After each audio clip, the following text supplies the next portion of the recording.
नमस्कार दोस्तों, स्वागत है आपका अपना चैनल जिसका नाम है केवल एग्जाम। आज हम इसमें एक नई सीरीज स्टार्ट करने जा रहे हैं जो कि घटना चक्र की ही घटना पूर्वालोकन की ही आती है, जीएस पॉइंटर। आज उसको हम स्टार्ट करने जा रहे हैं जो पूर्वालोकन की आती है। और इसमें हम क्या स्टार्ट करने जा रहे हैं, इसमें हम भारतीय राज्य व्यवस्था एवं शासन को प्रारंभ करने जा रहे हैं। इससे पहले हमने कंप्लीट हिस्ट्री पूरी कर दी है जो कि पॉइंटर के रूप में था, जिसमें एंशिएंट, मेडुअल और मॉडर्न के साथ साथ जो मॉडर्न के विविध क्वेश्चन बनते हैं मिसलेनियस, उसको भी कंप्लीट कर दिया है। आज जो हम कंप्लीट करने वाले हैं, मतलब कि जिसका आज हम प्रारंभ करने वाले हैं, वो है शासन व्यवस्था। चलिए प्रारंभ करते हैं। देख लेते हैं इसमें कौन कौन से टॉपिक है। पहला इसमें है भारत का संवैधानिक विकास, फिर है संविधान सभा की प्रमुख समितियां, संविधान के सूत्र, भारतीय संविधान के प्रमुख भाग, अनुच्छेद एवं अनुसूचियां, फिर हम देखेंगे उद्देशिका, शासन प्रणाली, प्रतीक, राज्य एवं संघ राज क्षेत्र, नागरिकता, मूल अधिकार, राज्य के नीति निर्देशक तत्व, मूल कर्तव्य, राष्ट्रपति, उपराष्ट्रपति, केंद्रीय मंत्रिपरिषद, महान्यायवादी, अधिवक्तक और नियंत्रक, महालेखक परीक्षक, वरीयता क्रम जो आता है, फिर लोकसभा, राज्यसभा, फिर कार्य संचालन एवं विधायी प्रक्रिया, संसदीय समिति, संसदीय अधिनियम, सर्वोच्च न्यायालय, राज्यपाल, राज्य की विधानमंडल एवं विधान परिषद, उच्च न्यायालय एवं अधीनस्थ न्यायालय, केंद्र राज्य संबंध, आपात उपबंध, वित्त आयोग, योजना आयोग, नीति आयोग, लोकपाल एवं महत्वपूर्ण आयोग, अस्थायी विशेष प्रावधान, चुनाव आयोग, राजनीतिक दल, संविधान संशोधन, राज्यसभा, पंचायती राज एवं समुदाय विकास, कुछ वर्गों के लिए विशेष उपबंध एवं प्रश्न विविध जो मिसलेनियस आते हैं। तो कुल मिलाकर 39 पॉइंट हम इसमें देखेंगे जो राज्य व्यवस्था के अंतर्गत जीएस पॉइंटर में आए हैं। चलिए प्रारंभ करते हैं, लेकिन उससे पहले अगर आपने अभी तक हमारे चैनल को सब्सक्राइब नहीं किया, सब्सक्राइब कर लीजिए। वीडियो अच्छी लग रही है तो लाइक करिए और अपना सुझाव देने के लिए कमेंट भी करिए। इसको और जूम कर ले,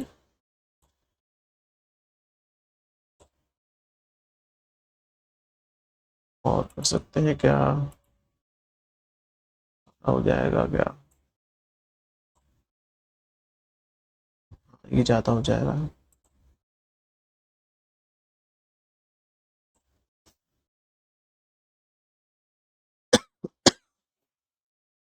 ये देखिए, सबसे पहले हम जो स्टार्ट करने जा रहे हैं, भारत का संवैधानिक जो विकास है उसमें क्या क्या, जो भारत का संविधान वो 26 जनवरी 1950 को बन के कंप्लीट हुआ था।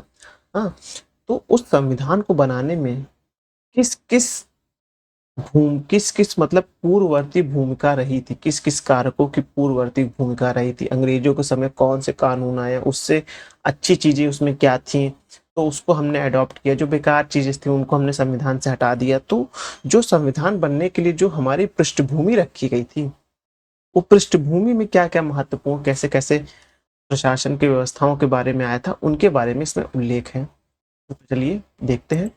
कलकत्ता में सर्वोच्च न्यायालय कलकत्ता में सर्वोच्च न्यायालय की स्थापना का प्रावधान किया गया था कब? रेगुलेटिंग एक्ट 1773 में।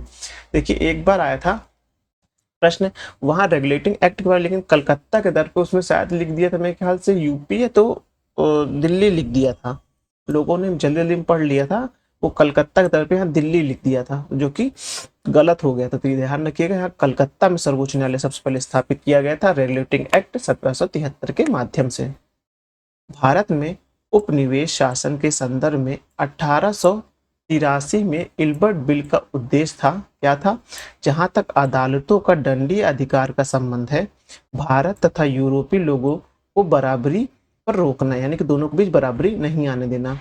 भारतीय परिषद अधिनियम 1861 के संबंध में सही है कि विधि निर्माण के लिए अतिरिक्त संख्याओं सदस्यों की संख्या कम से कम 6 और अधिक से अधिक 12 कर दी गई।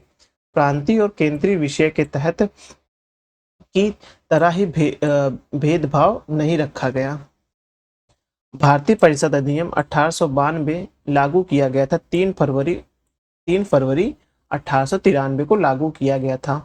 भारतीय परिषद अधिनियम 1892 के तहत सदस्यों को पूरक प्रश्न पूछने का अधिकार नहीं था।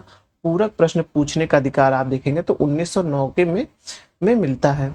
भारत का संघीय न्यायालय स्थापित किया गया था कब? 1937 में किया गया था संघीय न्यायालय, जो कि एक्ट आया था 1935 का भारत शासन अधिनियम था, उसके माध्यम से 1937 में भारत में संघीय न्यायालय यानी कि सर्वोच्च न्यायालय की स्थापना की बात कही गई थी।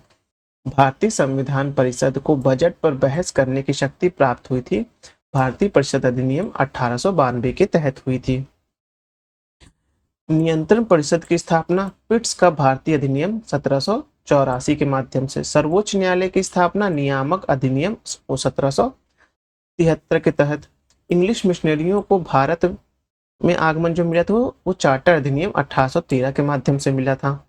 फिर है गवर्नर जनरल के परिषद में कानूनी सदस्य की नियुक्ति जो मिली थी वो चार्टर एक्ट जो 1833 का आया था, जिसमें मैकाले को एक सदस्य बनाया गया था, वो वहां से इसकी प्रारंभ होता है।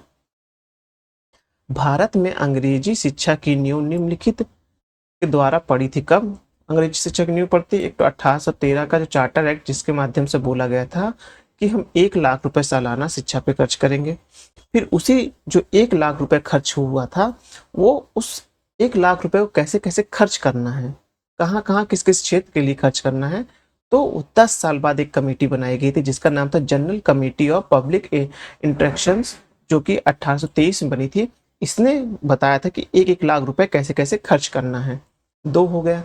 तीसरा जो प्राच्यवाद और आंग्लवाद, यानी कि जो भारत की प्राचीन ज्ञान को प्राप्त करने वाले लोग थे, जो अंग्रेजी कुछ ऐसे आए थे, जैसे जॉन डंकन आए थे, सब आए थे। इन्होंने कहा था कि भारत की जो प्राचीन ज्ञान है वो बहुत ही अच्छा है। तो एक थे प्राच्यवाद, तो एक आए थे आंग्लवाद, जिन्होंने कहा था कि भारत की जो प्राचीन शिक्षा प्रणाली है बहुत बेकार है। इन दोनों के विवाद के कारण जो है अंग्रेजी शिक्षा की नींव पड़ती है। ये देखिए, अंग्रेजी शिक्षा की नींव इन तीनों के कारण पड़ती है। 1919 के भारत शासन अधिनियम की प्रमुख विशेषता क्या थी? कि प्रांतों की कार्यकारिणी सरकार में द्वैत शासन की व्यवस्था, केंद्र द्वारा प्रांतों की विधायी शक्तियों का हस्तांतरण। तो 1919 में क्या होता है कि प्रांतों की कार्यकारिणी परिषद में द्वैत शासन की व्यवस्था तथा केंद्र द्वारा प्रांतों को विधायी शक्तियों का हस्तांतरण। ऐसे समझिएगा, इसका मतलब कि जो प्रांत है, जैसे मान लीजिए उत्तर प्रदेश, मान लीजिए अब प्रांत को मैं समझ लीजिए इस समय बोल रहा हूँ जो हमारे स्टेट है। हाँ, तो क्या हुआ था, स्टेट में द्वैत शासन ला दिया गया था। एक जो सेंटर का भी शासन था, साथ ही साथ आप देखेंगे राज्य का भी शासन था। तो 1919 के माध्यम से राज्य में द्वैत शासन लाया गया तथा केंद्र और राज्यों की विधायी शक्तियों का हस्तांतरण। जो केंद्र के पास जो अतिरिक्त शक्ति थी वो किसको वापस की गई? प्रांतों को वापस की गई। जैसे कि वर्तमान में देखेंगे कि जो राज्य है अपनी कुछ शक्तियों का को सौंपता है, जो पंचायती राज रहते हैं उनको सौंपता है। तो उसी प्रकार से 1919 में होता है, जिसमें आप देखेंगे प्रांतों में द्वैत शासन आता है।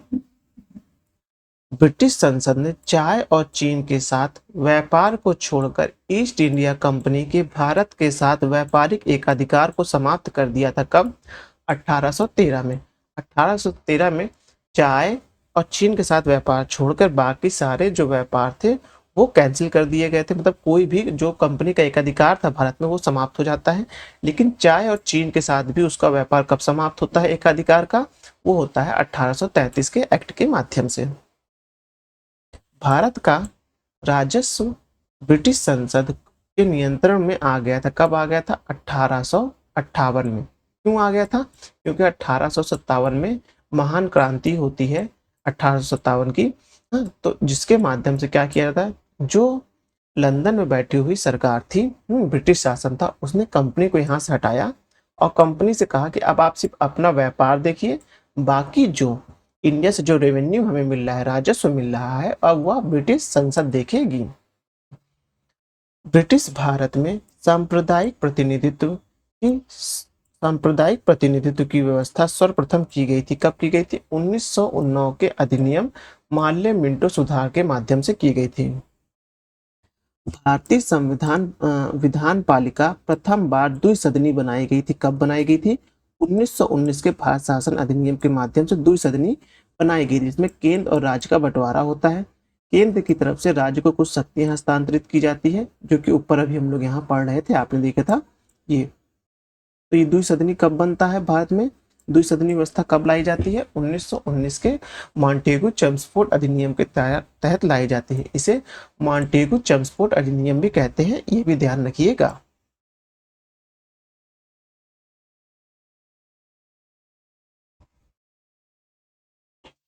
अब आगे देखते हैं। भारतीय सिविल सेवा के संदर्भ में सही कथन है, जो भारतीय सिविल सेवा है उसके संदर्भ में सही कथन है, क्या है? भारत सरकार अधिनियम 1919 में भारतीय सिविल सेवा के लिए एक अलग प्रशिक्षण का प्रावधान किया गया है जो भारत में होती थी। साथ ही भारतीय सिविल सेवा में 1941 में भारतीयों का प्रतिशत यूरोपियों से अधिक था। किससे था? भारतीयों का जो प्रतिशत था वो यूरोपियों से अधिक था, जो प्रशासनिक सेवा थी। ब्रिटिश भारत में प्रांतीय स्वायत्तता शुरू की गई थी। कब की गई थी? भारत सरकार अधिनियम 1919 के माध्यम से। भारत सरकार अधिनियम 1919 में प्रांतीय सरकारों के कार्य आरक्षित यानी रिजर्व और अंतरिम यानी ट्रांसफर्ड विषयों के अंतर्गत बांटे गए थे। न्याय, प्रशासन, स्थानीय स्वशासन, भू राजस्व एवं पुलिस में से आरक्षित विषय थे। कौन कौन से? न्याय, प्रशासन, भू राजस्व एवं पुलिस कैसे थे? वो आरक्षित विषय में थे। और साथ ही साथ जो रिजर्व थे, जो रिजर्व के विषय में आते हैं, जैसे कि आप देखेंगे कि न्याय प्रशासन, यानी ये स्थानीय प्रशासन जो था, आप देखेंगे स्थानीय स्वशासन ये रिजर्व में आता था। और रिजर्व वाला किसको किसको हस्तांतरित किया गया था? जो गवर्नर जनरल था वो रिजर्व को देखता था। अब एक मिनट रुकेंगे।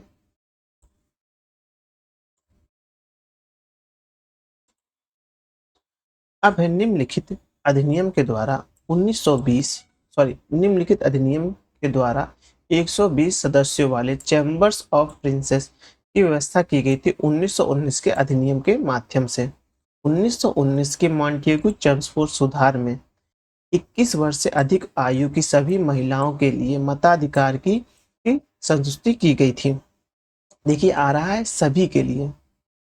जब यूपीएससी या अन्य परीक्षाओं में जो स्टेट लेवल परीक्षा होती है उसमें सभी, केवल, इस तरह के जो स्टेटमेंट आते हैं अधिकांशता देखे गए हैं कि वह गलत होते हैं। मतलब 94% देखा गया है वह गलत होते हैं और जो 6% उसमें सही माना जाता है। 1935 के गवर्नमेंट ऑफ इंडिया एक्ट में विधानमंडल में महिलाओं के लिए आरक्षित स्थानों का प्रावधान किया गया था। तो 1935 में बात ये सही है कि महिलाओं के लिए कुछ जो विशिष्ट पढ़ी लिखी महिलाएं जिनके पास संपत्ति उनके लिए कुछ वोट रिजर्व किए गए थे, ये बात सही है। तो दूसरा वाला सही है। ये जब आप देखेंगे परीक्षा 2021 के यूपीएससी प्रीलिम्स में क्वेश्चन आ रखा है, मैंने दिया था तो मुझे याद है। केंद्रीय विधानसभा के वे निर्वाचन जो प्रांतीय शासन अधिनियम 1919 के तहत हुए थे वो था 1926 और 1945। ये बहुत इंपॉर्टेंट, ये भी आपके आरओ में पेपर में आया हुआ था, आपको ध्यान है कि केंद्रीय विधानसभा के निर्वाचन जो भारतीय शासन अधिनियम 1919 के तहत हुए थे वो कौन से थे? जो 1919 के तहत जो निर्वाचन हुआ था, हाँ, वो आप देखेंगे केंद्रीय विधानसभा में वो 1926 का था और 1935 का था। तो ये ध्यान रखिएगा। अब है भारत शासन अधिनियम 1919 के अंतर्गत भारतीय विधायिका का अंतिम निर्वाचित आयोजन किया गया था। कब? 1945 में किया गया था। एक बार 1926 में चुनाव होता है केंद्र में और दूसरी बार जब केंद्र में चुनाव होता है वो 1945 का होता है। उसके बाद है राष्ट्रपति के अध्यादेश निर्मित करने की शक्ति प्राप्त थी किसे? भारत शासन अधिनियम 1935 से पहली बार भारतीय परिषद अधिनियम 1861 के माध्यम से होता है। राष्ट्रपति को अध्यादेश निर्मित करने की शक्ति, जो राष्ट्रपति 123 के माध्यम अनुच्छेद 123 के माध्यम से अध्यादेश जारी करता है, तो वो गवर्नर के समय यानी जब औपनिवेशिक शासनकाल था उस समय जो इस तरह के अध्यादेश निकलते थे वो आए थे 1861 के भारत शासन अधिनियम के माध्यम से आए थे, भारत परिषद अधिनियम के माध्यम से आए थे। फिर उसी की एक झलक देखी जाती है 1935 में भी देखी जाती है। अब भारतवासियों को अपने देश के प्रशासन में कुछ हिस्सा लेने संभव बनाया गया था। कब बनाया गया था? ये बनाया गया था 1813 के चार्टर एक्ट के माध्यम से बनाया गया था, जिसमें एक सदस्य को आप देखेंगे तो कानूनी सदस्य के रूप में नियुक्त भी किया गया था। भारत शासन अधिनियम 1935 के तहत प्रस्तावित संघीय प्रणाली है वह है भारत संघ जो है वो संघीय प्रणाली है। भारत के संविधान में केंद्र और राज्य के बीच किया गया शक्तियों का विभाजन आधारित था भारत शासन अधिनियम 1935 के द्वारा। भारत सरकार अधिनियम 1935 की मुख्य विशेषता थी क्या थी? इस अधिनियम में अखिल भारतीय महासंघ भारत संघ यानी कि फेडरेशन ऑफ इंडिया के नाम का प्रावधान था। यह प्रांतीय स्वायत्तता के सूत्रपात का संकेत था। इसने प्रांतीय स्तर पर द्वैत शासन प्रणाली को समाप्त कर केंद्र में द्वैत शासन प्रणाली लागू की। जो प्रांतों में द्वैत शासन प्रणाली कब आया था? वो आया था 1919 के माध्यम से प्रांतों में। तो जो फिर 1935 का जो अधिनियम आता है उसके तहत जो प्रांतों में द्वैत शासन प्रणाली थी उसको समाप्त कर दिया गया और वापस से केंद्र में द्वैत शासन प्रणाली को लागू कर दिया गया। एक संघीय व्यवस्था और केंद्र में द्वैत शासन भारत में लागू किया गया था कब? 1935 के अधिनियम के द्वारा लागू किया गया था। अखिल भारतीय महासंघ स्थापित करने का प्रावधान किया गया था कब? भारत सरकार अधिनियम 1935 के माध्यम से किया गया था। 1935 के अधिनियम द्वारा भारतीय संघ में अवशेष शक्ति दी गई थी। किसे दी गई थी? वह गवर्नर जनरल को जो है अवशेष शक्ति दी गई थी 1935 के अधिनियम के माध्यम से। और इसी का प्रारंभ आप देखेंगे अभी जो हम लोग ने पढ़ा था वो था 1861 का अधिनियम था, भारत परिषद अधिनियम जो आया था वो। देखिए कई चीज को आप कोलैब करके जोड़ करके पढ़ेंगे तब आपको अच्छे से समझ में आएगा। ये वन लाइनर है जो बैक ईयर क्वेश्चन है, तो इसमें जो है ना बस ये होता है क्वेश्चन रिपीट हो जाते हैं, ठीक है, लेकिन अगर आप समझे रहेंगे तो अगर क्वेश्चन रिपीट नहीं भी होता है तो भी आप आंसर सही टिक करके आएंगे। संवैधानिक निरंकुशता का सिद्धांत प्रवर्तित किया गया था किसके माध्यम से? भारत सरकार अधिनियम 1935 के माध्यम से किया गया था।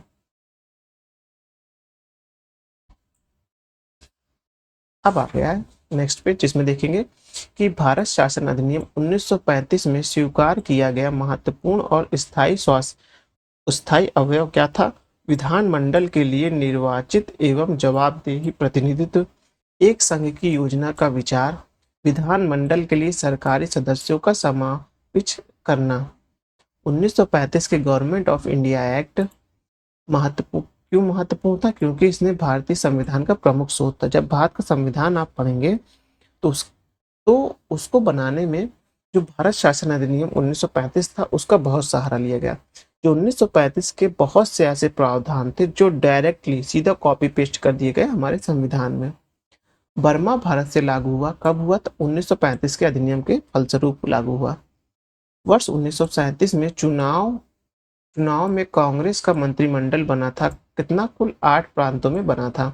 याद रखिएगा जब ये प्रश्न आया था ये शायद अब की बार फिर से उसमें आ रखा था, क्या नाम है,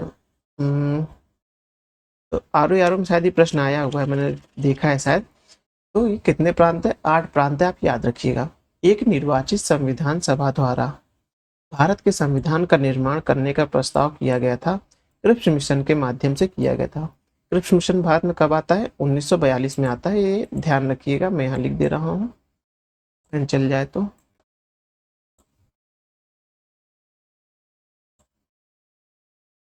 क्रिप्स मिशन के प्रस्तावों के संदर्भ में सही कथन है। संविधान सभा में प्रांतीय विधानसभा द्वारा निर्वाचित और साथ ही भारतीय संविधान द्वारा नामित सदस्य होंगे। नए संविधान स्वीकार करने के लिए जो प्रांत तैयार नहीं होंगे उसे एक अधिकार होगा कि वह अपने भावी स्थिति के बारे में ब्रिटेन के साथ अलग से संधि करे। यानी कि कहने का मतलब यह है संविधान का निर्माण होगा प्रांतीय विधानसभा के माध्यम से। जो भी रियासत या शासक चाहेगा कि उसका जो क्षेत्र है वह भारत के संविधान में ना मिलाया जाए या भारत में ना मिलाया जाए तो उसके लिए अलग से प्रावधान किया जाएगा। कैबिनेट मिशन योजना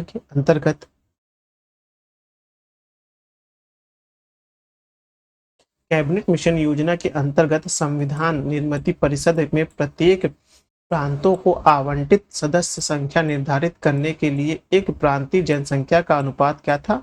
वह था 10 लाख।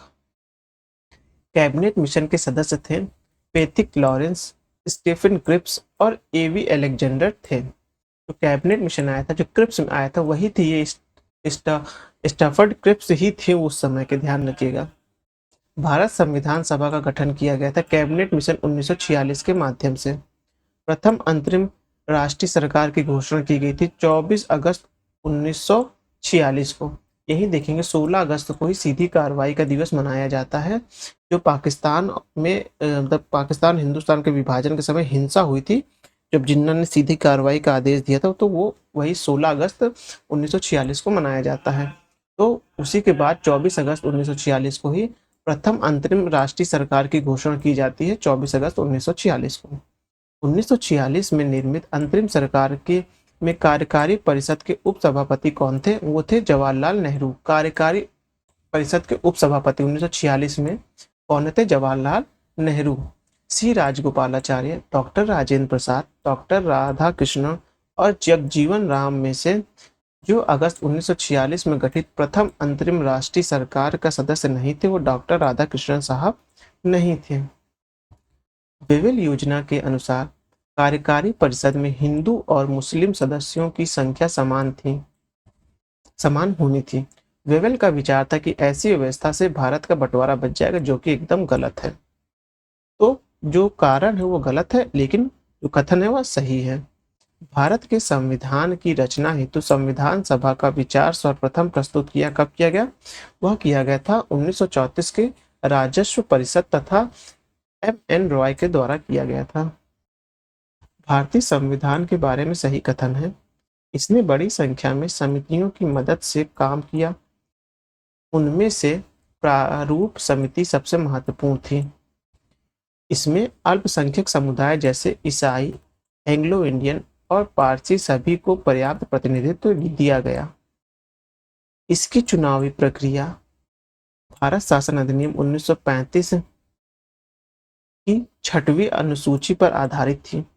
कर, संपत्ति और शैक्षणिक योग्यता के कारण मताधिकार सीमित था। अब है वह बहुदलीय निकाय था, ये भी सही है।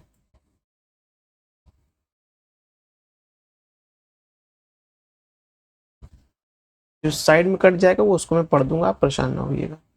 भारतीय संविधान सभा के संबंध में सही कथन है, यह वयस्क मताधिकार पर आधारित नहीं था।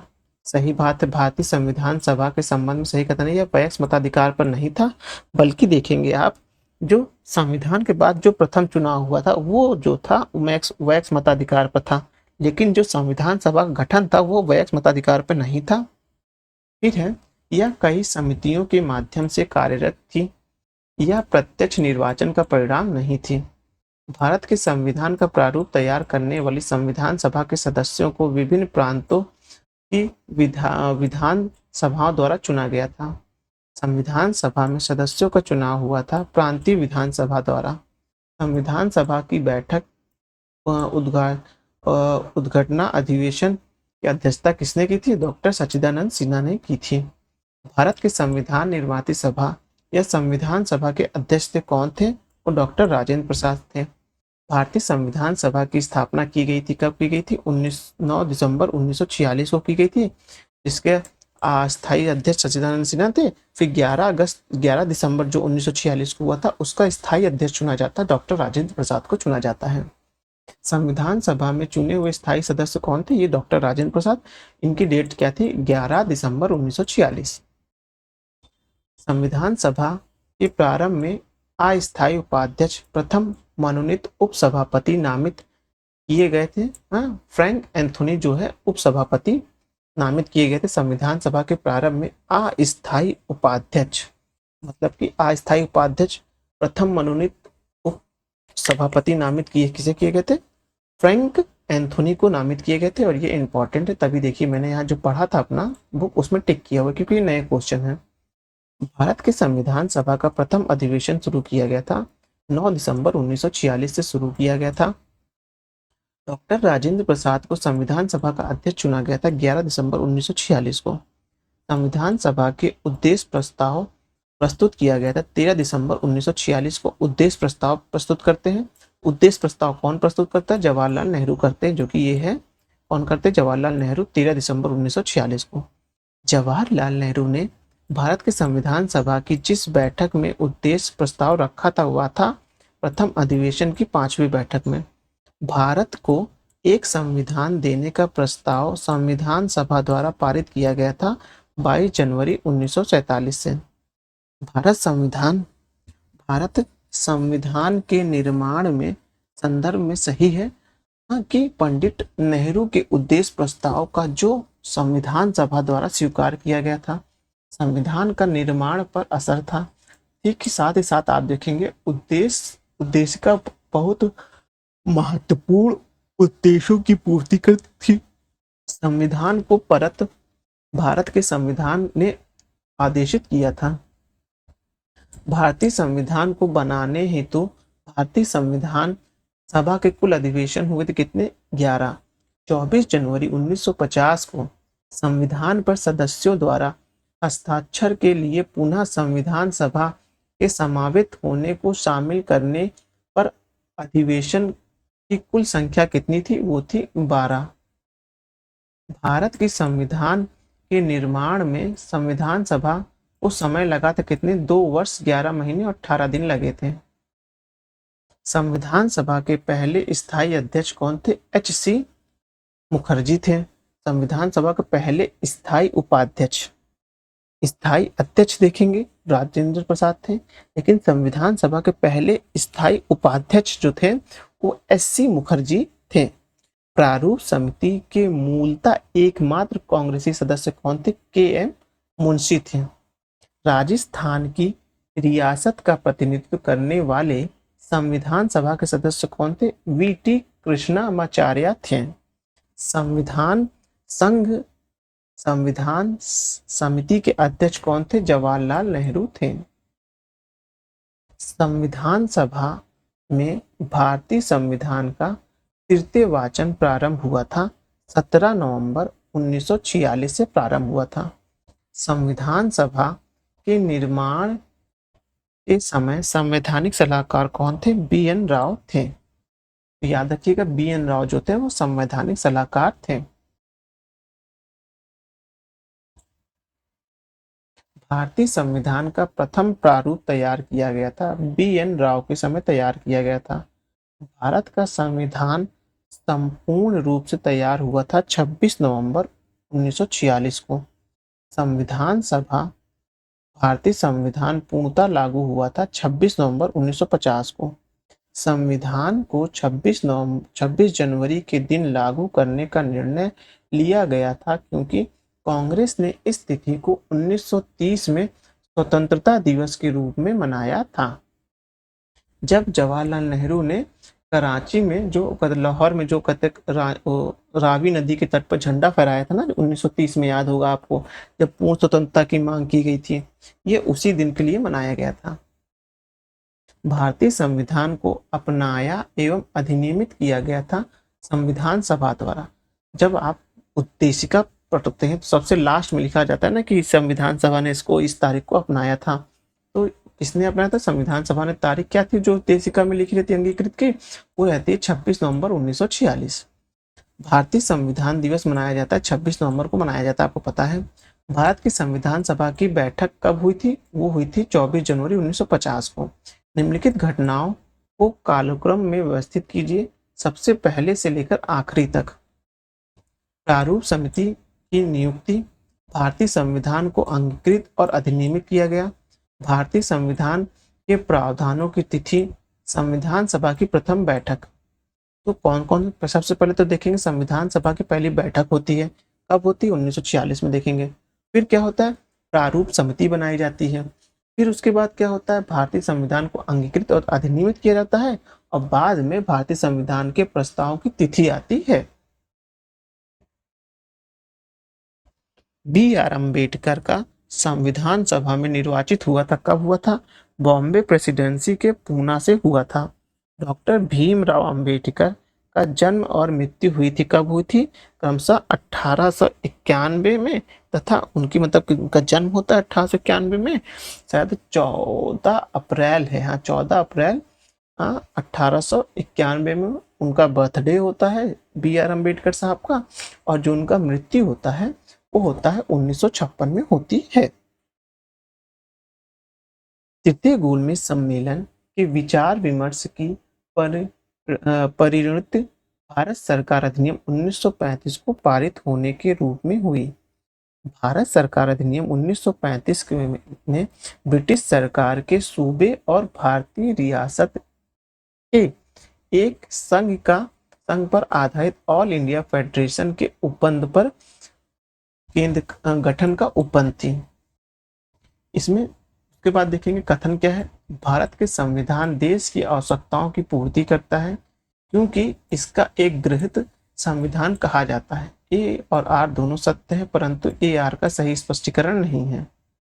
संविधान सभा ने वयस्क मताधिकार को 15 वर्ष के लिए स्थगित करने की बात की गई थी। किसने की थी? मौलाना आजाद ने की थी। भारत की स्वतंत्रता के बाद भारतीय राष्ट्रीय कांग्रेस को एक राजनीतिक दल के रूप में भंग कर देना चाहिए। किसने कहा था? महात्मा गांधी ने कहा था। एक संविधान एक मिशन की तरह बेजान चीज है। इनमें वे लोग जीवन फूंकते हैं जो इसका नियंत्रण करते हैं। भारत में बस कुछ ईमानदार लोग की आवश्यकता है जिनके लिए राष्ट्रहित ही सर्वोपरि है। इसने कहा था ये डॉक्टर राजेंद्र प्रसाद ने कहा था। अब है अपने राष्ट्रवादी प्रक्रिया में भारतीय संविधान के निर्माताओं ने अल्पसंख्यकों के हितों और भावनाओं के महत्व को कम करके आका है। किसने कहा है? आइवर जोनिंग्स द्वारा कहा गया है।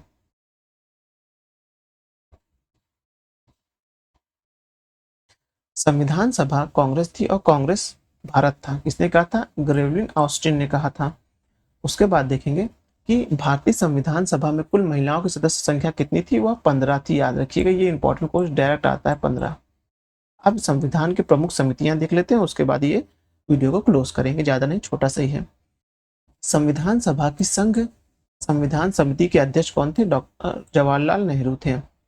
मूल अधिकार किसके था? सरदार पटेल के अंदर था। संचालन डॉक्टर राजेंद्र प्रसाद। संघी शक्ति जवाहरलाल नेहरू। प्रारूप B.R. अम्बेडकर ने बनाया था। कार्य संचालन ऑर्डर और बिजनेस के KM मुंशी के अंदर था। संविधान सभा के प्रांतीय संविधान समिति के अध्यक्ष कौन थे? सरदार पटेल थे। संविधान सभा ने डॉक्टर B.R. अम्बेडकर को अध्यक्षता के प्रारूप समिति का गठन किया था 29 अगस्त 1947 को। भारतीय संविधान सभा की प्रारूप समिति के अध्यक्ष थे B.R. अम्बेडकर।